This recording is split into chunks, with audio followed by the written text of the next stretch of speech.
Salute to you all. The brave never fall. Self-love through freedom and connection. So feel free to connect to the brave never fall on these social media platforms. If you find anything of value in this following podcast, hit that like button, subscribe and share, and support the brave and bold tribe growing one purposeful soul at a time.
How are you feeling? Take a moment to do a self-check-in for yourself. How are you feeling mentally? How are you feeling emotionally? How are you feeling physically? How are you feeling spiritually? Are you feeling balanced? Are you still journeying on an intentional, purposeful path? How are you feeling?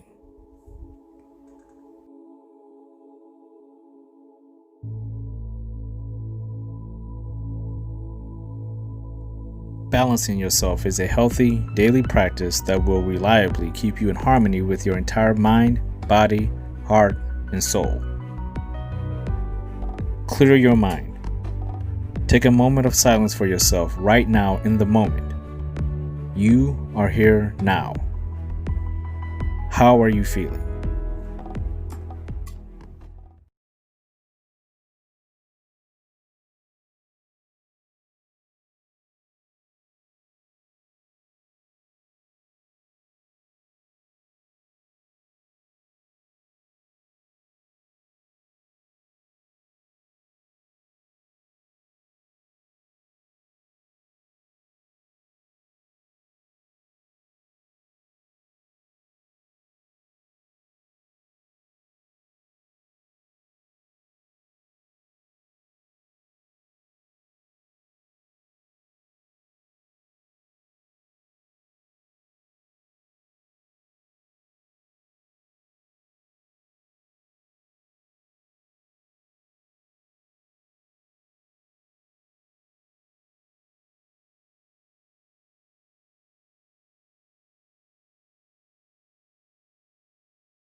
See each situation in life as a new experience, as if you are viewing yourself in third person. How you respond or react makes all the difference.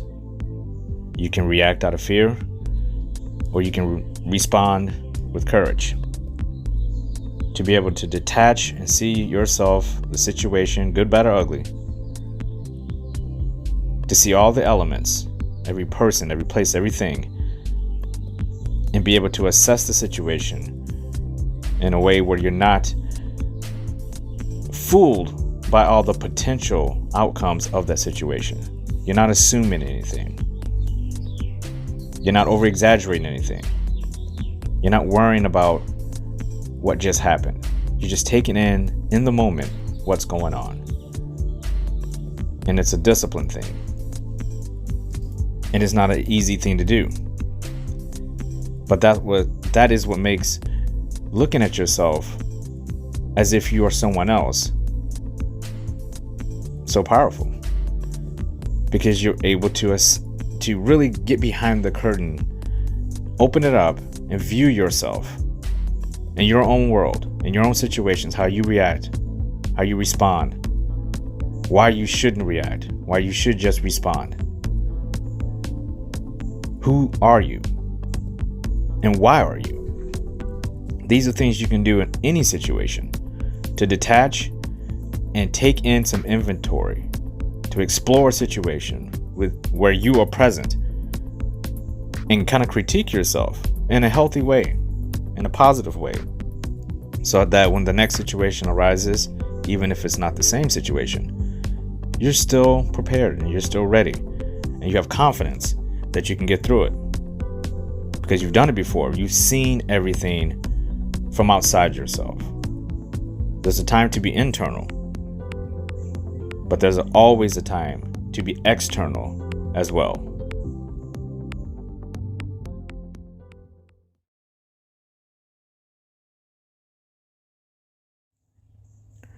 Detachment. The state of being objective or aloof. That's the definition that you'll get if you Google this. Objective. Some were born to be objective, while others have to develop it as a skill. It's a skill of control and discipline.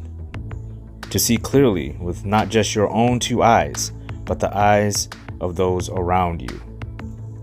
A separation of emotional attachment and bonding to any particular situation, place, or person. An honest and truthful assessment, evaluation, and observation of anything and everyone you come in contact with and interact with.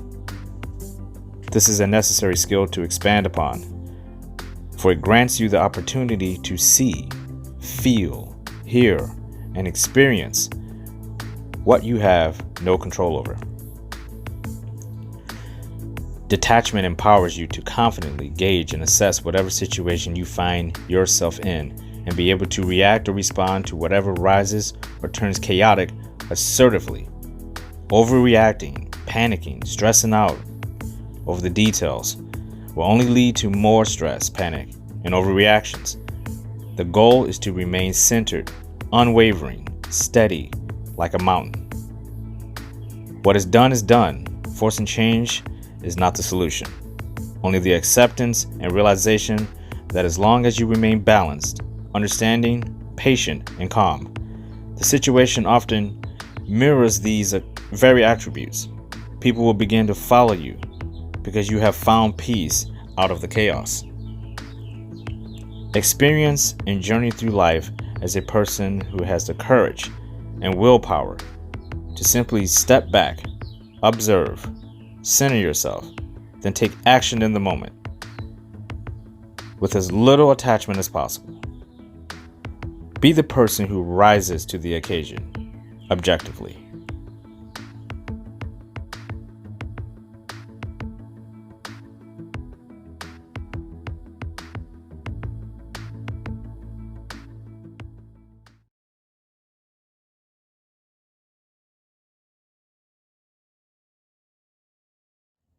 A Ronin's Way of Balanced Energy. Episode 2. The Discipline of Detachment. This is something that is one of those really fundamental disciplinary acts you can kind of put on yourself to keep you in check every single day with every single situation. It's almost an after action report. And if you don't know what an after action report is, it's often used in the military where they're out and they're doing ops and they execute their mission. You have to go back afterwards and fill out an after action report or report in and debrief. You assess what just happened. And you can take what happened, the results, and kind of compare it to what you initially set out to do in the first place. And did the results mirror what you set out to do? Now, obviously, there's going to be, especially in the military, there's going to be some things you couldn't plan for. So what adjustments did you make? There's going to be things that you could have done better. Were you lacking in knowledge and wisdom? Were you impatient? Could things have gone even worse than what it did? And if so, when and where and how could that have happened? And why didn't it happen? And I started hearing about this, and David Goggins talks about this as well, that the after action report is not something you have to be in the military about. It's something you can do for yourself every single day. And for a while, after I had my awakening and decided I wanted to go on a path of bettering myself, I needed to hold myself accountable. I realized immediately that I needed to hold myself accountable and have some kind of a mechanism that was detached from everyone else, that only relied on me to function properly. And the after action report put that into play for me, because I was able to instantly implement that very moment when I learned it. I started just making it a focal point. Every time I would do even the most mundane, simple task, I would have an after action report in my head, just a check-in, a debrief. Could I have done that better? Could I have done that faster? Should I have done that at all? Why haven't I been doing this more? And the fun thing about this debriefing is that you don't really have to answer to anyone except yourself. And in order to do that, you have to view it as if you were an outsider looking at yourself perform whatever it is you're giving yourself the after action report on in the first place. And it's a very healthy exercise. I still do it subconsciously without even thinking about it. And it really does shift the mind. It puts a healthy accountability element, a tool in your brain to empower you to get through every situation without second guessing yourself. Because let me just get through this. I'll analyze and debrief myself after this task is over. But in the moment, priority urgent for me just to finish the task, not to critique myself while I'm doing it. Just get through it. Start it and complete it, and then have the after action report. And that is something, if you do it over and over and over again, and it's kind of fun when you do it because again, life is about having fun. Doing things like this doesn't mean anything if it's miserable for you. I'm sure if something's going wrong, you're not going to want to face that after action report. But those are the times that you really do need to face it and write them down and figure out what went wrong, especially in high stress situations and situations that potentially could be life altering, a crossroads moment. You really have to be very careful about when and how you debrief. But we'll get into that in a moment. For right now, if you look at the fun aspect of it, again, you're supposed to be learning, laughing, and leveling up every single day. And the laugh aspect of this will be, do it with some things that you've done every day a million times. Something as simple as brushing your teeth. Have an after action report. Just to go through the process of breaking down what just happened. And as always with the Brave Never Fall, breaking things down is the biggest tool we can have to deconstructing the puzzle, because you can always put the puzzle back together again. You just don't want to lose any valuable pieces. You don't want to lose any pieces that paint that picture with the puzzle. So when you have that empty canvas and you're putting together the puzzle, you want to make sure that you're taking your time doing it. You're not rushing through it. You're not giving up. You're not getting frustrated. Putting together the puzzle should be challenging, but it should still be fun. And that's what the after action report should be fun, because it's a little bit of a reward, because if you think about what you just did and you're taking yourself seriously enough with your self-control and your self-discipline, and if you have respect for yourself and certainly having self-love for yourself, you look forward to that after action report, and it's what gets you through whatever you're doing. So even if you're brushing your teeth for a few minutes, give yourself a quick after action report. Ask yourself, have I been brushing my teeth as much as I should have? Am I brushing long enough? What toothpaste am I using? Is this really working for me?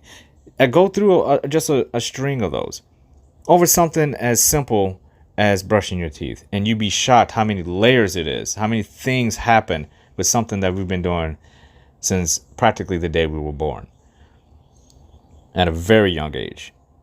And if you can start tapping into that with other things, You go to cook a meal, have an after action report. What could I have done better? Am I making this too much? Is this healthy? What could I have done it faster? Should I get a new pan? Should I get a new recipe? And it's fun to do that because you're going to level up. You're learning something about you, about yourself, and you're laughing while you're doing it. You're having fun and you're leveling up. So the after action report is all about every day learning, laughing, and leveling up. And it's one of the biggest tools to do that because that's how you do it. In order to level up, you have to go through something and gain new knowledge. And if you can have fun while doing it, great. That is where you want to be. Detachment, as you move forward, you'll start to see that after action report applies to bigger things. But let's take a step backwards and just think about the moment now. The after action is not important. It's the action now. Action in the moment. You are here now, not later, not before. You're here right now. And you're here on purpose. So you have to be in the state of mind of no matter what you're doing, you know that you're doing it in a way where it's efficient. You're not wasting your own time. Because again, you are precious. You are a person who has value. So you don't want to waste your time with things that don't have value. If you're valuable, match yourself with people, places, and things that also have value. And when you're moving forward through your actions in the moments, you can always know that whatever is going to happen, the after action report is going to come. And regardless of what you do, you're going to be held accountable for the good, the bad, and the ugly of whatever situation you were in. But I find that the biggest breakdowns with people is when those high stress situations come into play and it's pretty much surrounded with chaos and uncertainty. And it's a negative situation, quote unquote, negative situation. Because in that moment, you might be going through something that is devastating, life changing. You might be going through something that's going to test you mentally, hurt you physically, wound you emotionally, and strip you of pieces of your soul that you thought were pure and honest and truthful, and you were innocent. And the world does something that kind of breaks you of that malevolence. You find out the world isn't as nice and pure and as innocent as you are. You find some ugly truths out about society and the people and the cultures around you. You find some discrepancies in your religion or at your church. You find some inconsistencies at your school, at your job. And you start to pile these things up. And it's not a good, powerful feeling to know that, oh, these types of situations could happen to me every day if I'm not careful. If I'm not protecting myself, if I'm not examining what's going on and taking in and leveling up with the knowledge that I've had. And I want to get back to having fun. So I need to eliminate myself from this situation. I need to rid myself of this situation, but I need to learn from the situation first. So if you're in a situation and some incident has happened and you have a part to play in it, it's your responsibility as well to make sure that you're doing your part to figure out where you went wrong, where you went right, where you were indifferent. And then you do with that information as you will. But people get broken. People get broken when they're in situations that look like they have no positive outcome. So they freeze. They freeze. They get scared. Fight or flight kicks in. Trust in themselves goes out the window. Doubt starts to set the dinner table. And the feast is ultimately fear, anxiety, depression, addiction. Things that we view in our nightmares. The monsters come out and they want to grab us. And that's what we're afraid of. We're afraid to dive into those nightmares. And we're afraid to be a part of life in a positive way because you don't see yourself being able to put a positive spin on negative situations, especially the ones that are super dark and depressing, and they just don't have any type of motivational, inspirational, peaceful, joyful aspects about them. And you're living these truths every single day, but You haven't done something. You haven't detached. Detachment, it was something that I was doing for a long time before I even realized that it was even a concept. People don't talk about it often, about being able to say, okay, a situation's come, just like you turn on a light in your room, you detach.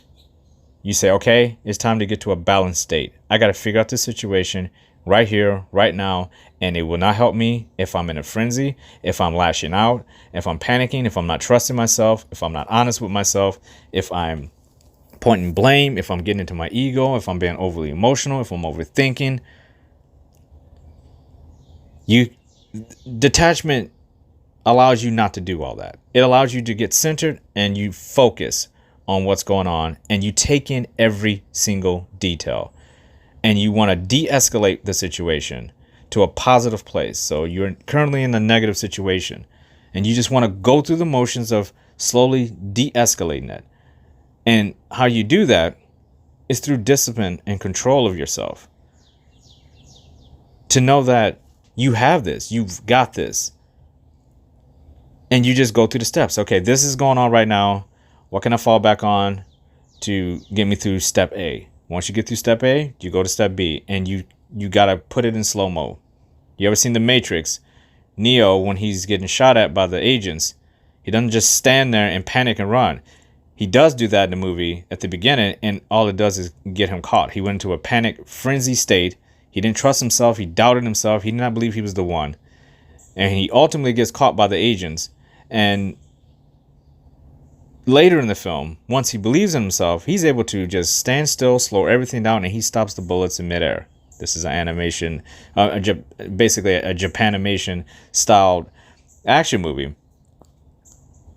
But the point is there, that when you slow things down and you can kind of step back, and there's even a scene in The Matrix where Neo basically just steps back and just looks at himself do these moves, and the agent is just shocked.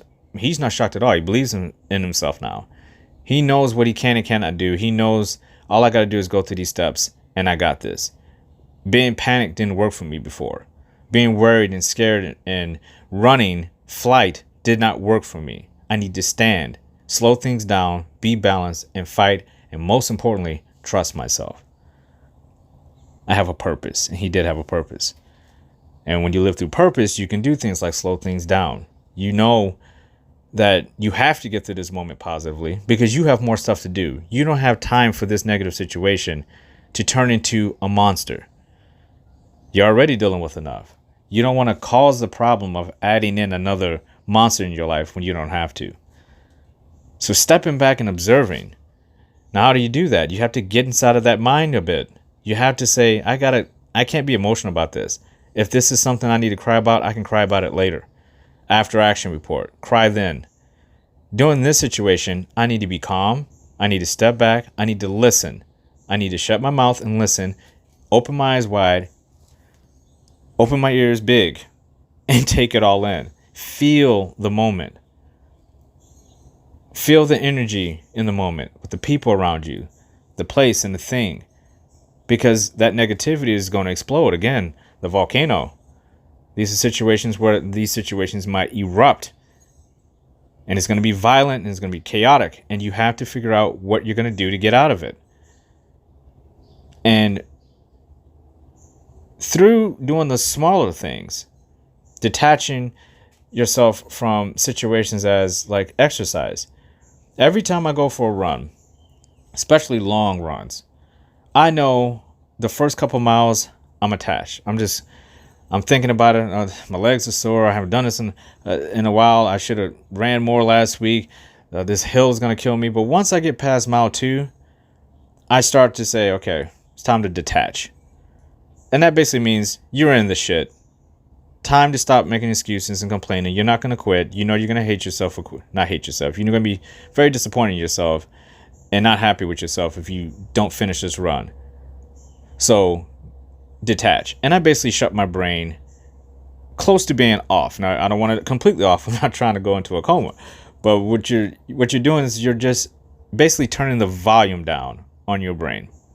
You're turning the volume down on your brain, and you're switching the channel.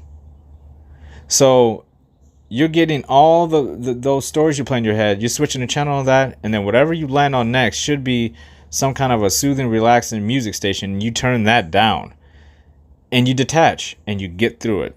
And it's a very good exercise to do when you have any type of work. Detach yourself from everything and focus on what you're doing in the moment. Because that's the most important thing that you're doing in that moment. You need to focus on that to get it done efficiently, without fear, and then earning your rest later. So the detachment thing, I found, is like, it's almost as if you're kind of switching to a different frequency throughout your entire body.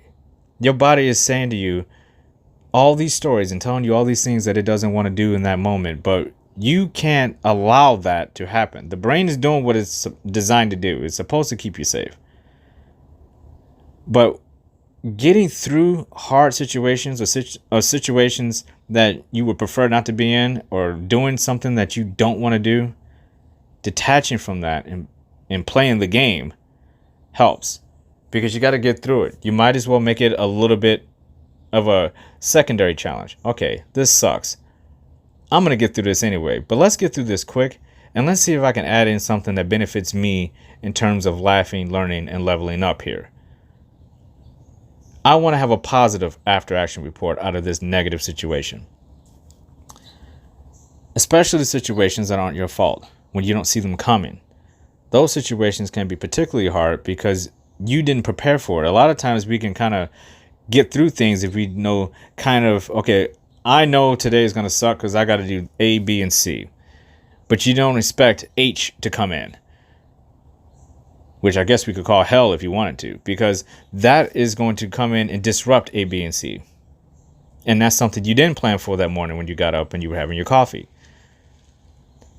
And it's something, when you're in these situations, that's why prep is great.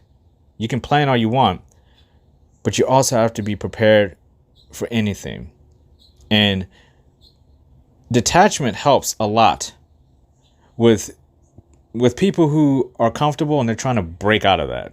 They're trying to break out of the pattern of being comfortable, of over planning, and being people with a certain type of discipline about certain things in their life. So they got a little bit of an OCD quality about their routines.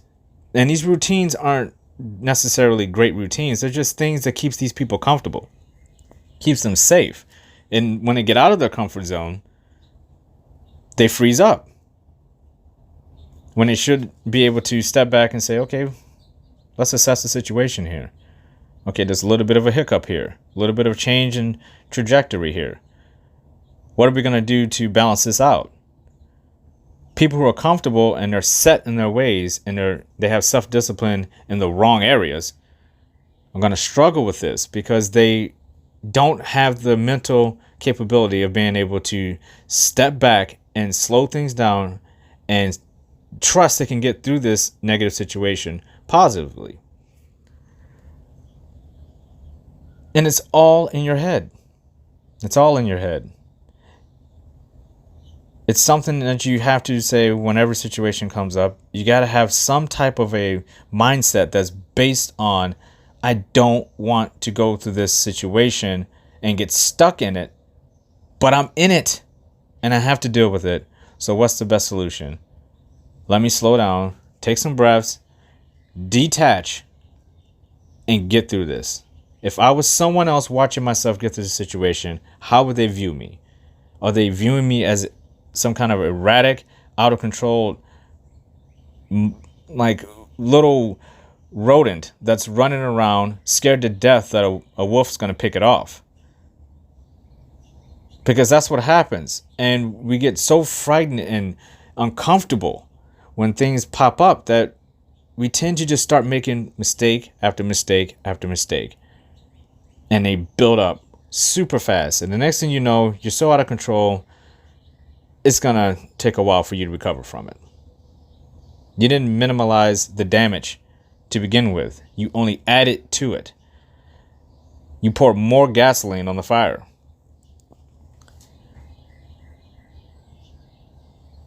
That's where the discipline comes into play. That's why practicing things that make you a little bit uncomfortable is a healthy exercise. Every day you should do something, one thing that makes you a little bit uncomfortable, even if that's running literally 2 more extra minutes on your normal run.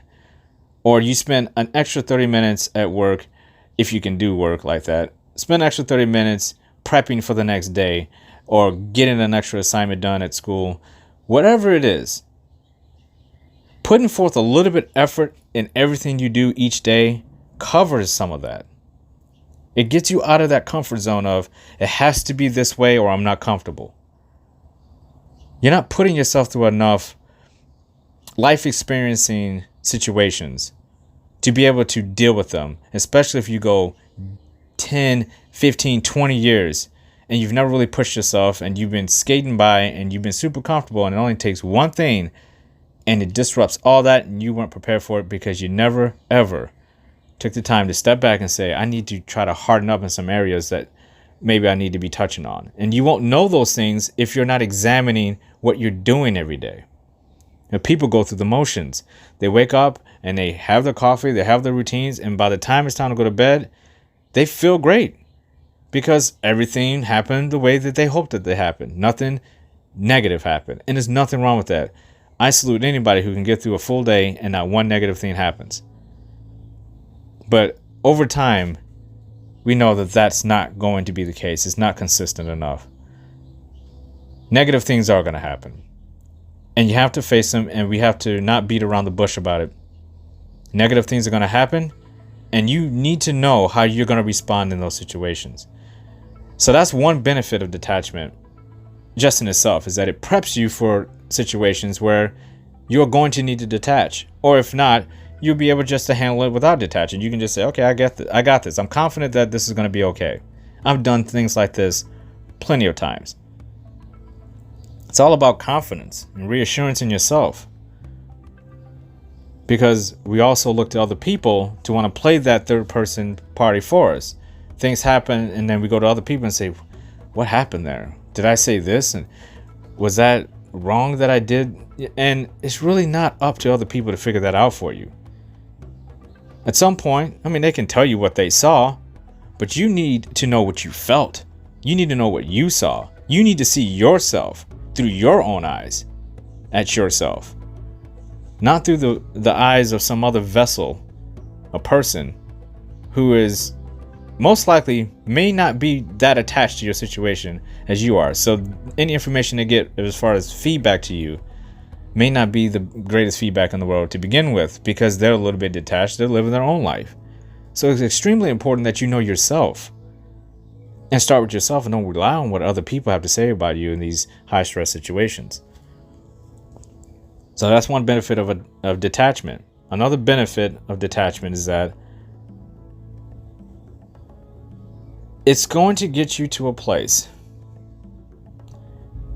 where when you're going through each moment and you know that you have this tool of being able to say, if something goes bad, I know that I'm going to be calm. It allows you to kind of have a peacefulness about you that you might not otherwise have. Because you're not thinking about it. You're not saying something bad might happen in the next 5 minutes. I must prepare to detach. You're not saying that to yourself. In fact, you're allowed to just free your mind and surrender to whatever it is you're doing, because you don't have to worry about how you're going to react in bad situations. It's a very liberating thing to get underneath the skin of yourself, down in your soul. It's a new skill that you should learn. It's just how to detach enough, and eventually, and I know this through experience, is that you don't even think about it anymore. That when it's time to detach, it happens as automatic lights when you walk into a room. You don't have to touch anything, they just come on. And that's what detachment is. Jocko Willink talks about the same thing. He was in a podcast, and I'm like, okay, so I'm not crazy. This is something that actually happens to people. And most self-disciplined people would tell you, I don't know how I do it. I just know that I can detach in any situation. If I walk in a room and two people are arguing, I don't get all crazy. I just walk in and I say, okay, let's de-escalate this thing. If there's a car accident, okay, let's de-escalate this thing. Let's see if we can get through these steps. Self-discipline, really, truly self-disciplined people have that capability. And it's an amazing skill to learn, because it frees up so much time in your head, so much space in your head, when you don't have to think about how you're going to react to every situation, because that's where the anxiety comes in. I used to suffer from anxiety a lot, and a lot of it came from me not being able to predict outcomes. I would overplan, and if one thing went wrong, I would crack, because what I envisioned was going to happen didn't happen the way I envisioned it. So something went wrong, and it's not my fault. So now we enter the victim mentality with that. Now you're a victim because you over prepared and didn't get your results. After action report time, you have to look back at it and say, okay, what did I do wrong? What can I do better? I didn't have that capability, and most people don't. But when you get self-disciplined about other areas in your life, they start to bleed over. And the more you can free your mind, and the more you explore and get to know yourself, the detachment, the whole concept of detachment starts to come in to play really easily. Because it's something you don't even think about. It just happens. And again, it's a very freeing thing to have. It also allows you to trust yourself. Detachment is when you're able to say, I'm going to do something uncomfortable. I'm going to do something new. I'm going to start an activity. I'm going to start a project. I'm going to start a new job. I'm going to enter a new relationship. I'm going to start a new school. Go to a new church. I'm going to meet a new doctor. When you start to do these things, you trust yourself. You allow yourself to try out new things because you're not so worried about how they're going to play out. You don't worry about being embarrassed. You don't worry about not showing up enough. You don't worry about if you can afford it. You don't worry about if you're ready. You just say, I'm going to try it. Because I trust that if it doesn't go good, it doesn't go well, I'm going to be okay. I got my after action report. As long as I keep my priorities in real time and I focus on what I'm doing, I'm going to be fine. I'll learn from whatever mistakes I made. That's a positive way of looking at life in every situation. And that trust through detachment, where you're saying, I trust myself, I don't have to worry about it, detach, let's just focus on this thing and see what I get out of it. Eventually, you'll start to understand that it's really tied and tethered to self-love. And that's what it's all about, because then you know yourself. And when you know yourself, you're able to step back and look at yourself, because you've already done all that.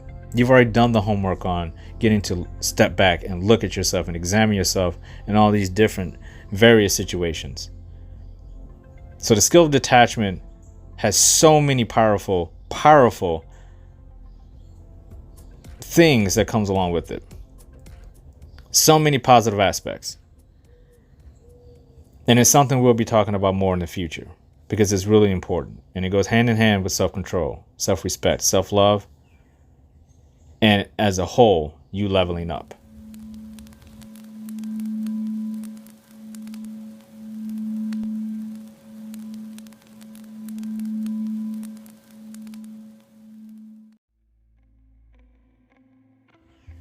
Your mission for today is to start doing after action reports on things that are small, everyday things that you do, and you pick a couple things today and perform the tasks, focus on them, perform them, and then assess the situation. Debrief what you could have done right, what you could have done better, what you did wrong.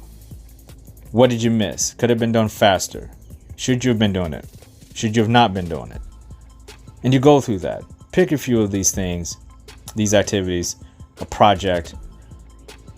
Get through them and then give yourself an after action report. You can exercise. You can go for a walk. You can clean your house. give yourself an after action report. And after a while, you start realizing that it's actually so beneficial that you'll start doing it all the time.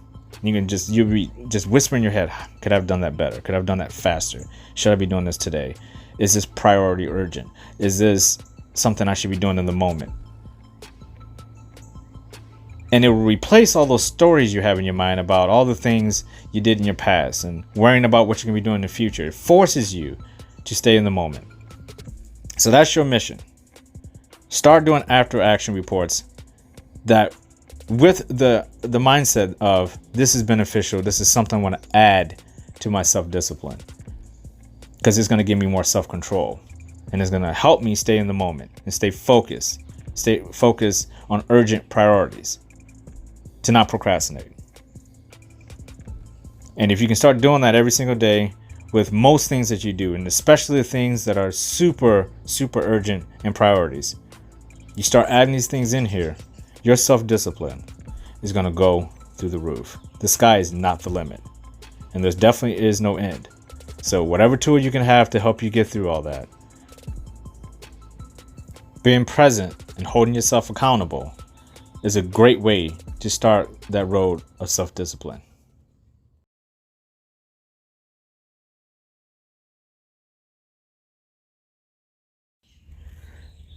This is your day. You are here now. These are your moments. You own them. You are brave, bold, powerful. You do believe in yourself. You know you have more in the tank. You know the glass is half full. There is still more room for improvement. There is no end. Believe in yourself. You do believe in yourself. You do believe you can do whatever it takes to get the job done. You don't procrastinate. You don't embellish. You don't lie. You're true to yourself. Peace is in your mind. Peace is in your heart. Peace is in your body. It is definitely in your soul. You are greatness. You have purpose.